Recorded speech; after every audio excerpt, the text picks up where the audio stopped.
It began in the quiet English town of Hexham in 1957, a place where life moved at a gentle pace, far removed from the bustling cities, a seemingly idyllic setting for any family.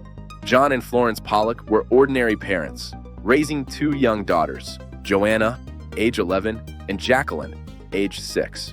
They were a typical family, enjoying the simple pleasures of life in their small town. They were inseparable, their bond a testament to the simple joys of family life, always together, sharing laughter and childhood adventures, creating cherished memories. But on a spring morning, May 7th, 1957, tragedy struck, shattering their peaceful existence in an instant, forever altering the course of their lives. A car hit both girls as they walked to church, an unthinkable accident that unfolded in an instant. The driver, who had lost custody of her children, was under the influence of drugs, making the incident even more devastating. They died instantly, leaving behind a void that no words could fill, a profound silence where there once was the vibrant sound of their daughters' lives. The news spread quickly, leaving the community in shock. The parents were devastated, their home silent, the laughter gone, replaced by an unbearable quiet. The grief was immense, a heavy cloud that settled over their once joyful household. A year later, amidst their profound grief, Florence became pregnant again, a glimmer of hope in the darkness, a chance for new life to emerge from the depths of despair. Doctors said it would be one child, a single new life to cherish, a comforting thought for the grieving parents who longed for a new beginning.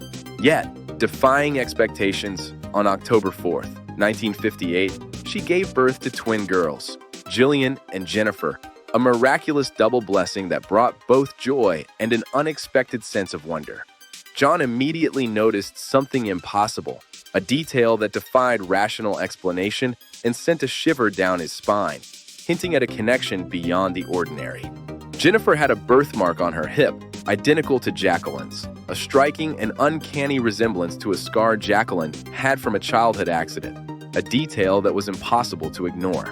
Another mark mirrored one on her sister's forehead, in the same spot, an echo from the past, a physical manifestation of a connection that seemed to transcend life itself.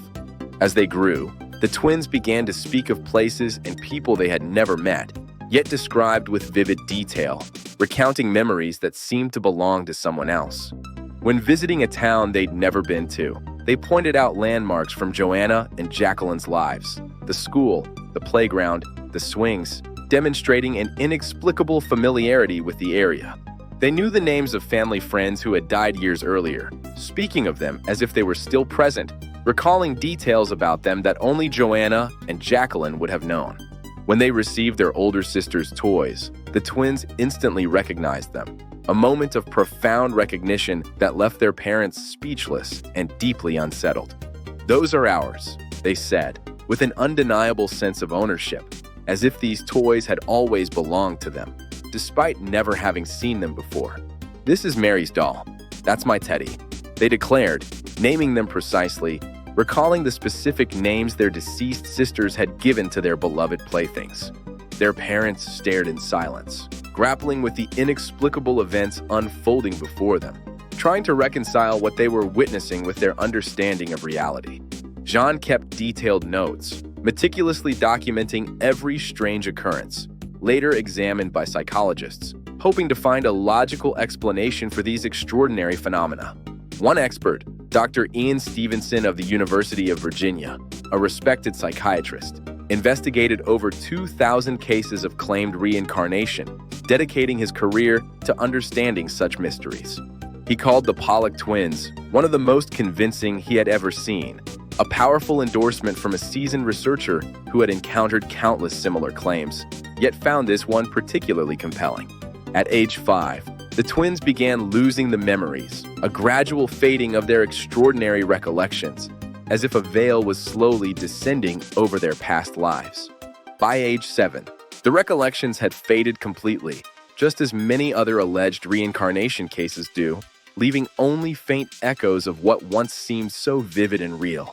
Skeptics argue that John and Florence may have unconsciously fed details to the children, or that the twins picked up on family grief, suggesting that their knowledge could be explained by environmental factors. But researchers noted the twins often described objects and events their parents had never discussed aloud, challenging these skeptical views and suggesting a source of information beyond their immediate environment. Even their personalities seemed to match the lost sisters. Jillian calm and protective like Joanna, Jennifer more playful and impulsive like Jacqueline, further deepening the mystery of their connection.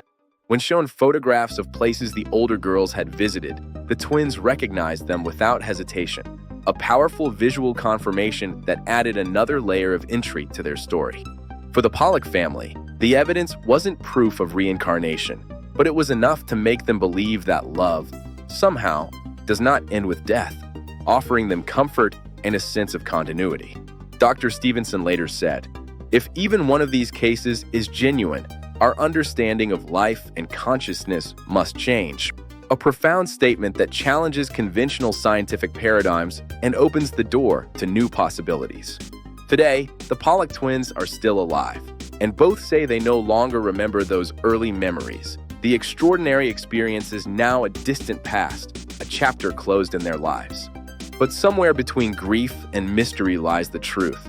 Two sisters died in 1957, their lives tragically cut short, leaving an indelible mark on their family and community. Two more were born a year later, carrying their memories, their marks, and perhaps their souls, a testament to a connection that transcends time and the boundaries of life and death. This is truth in the shadows, where the line between life and afterlife begins to blur, inviting us to question what we know and to explore the mysteries that lie beyond our understanding.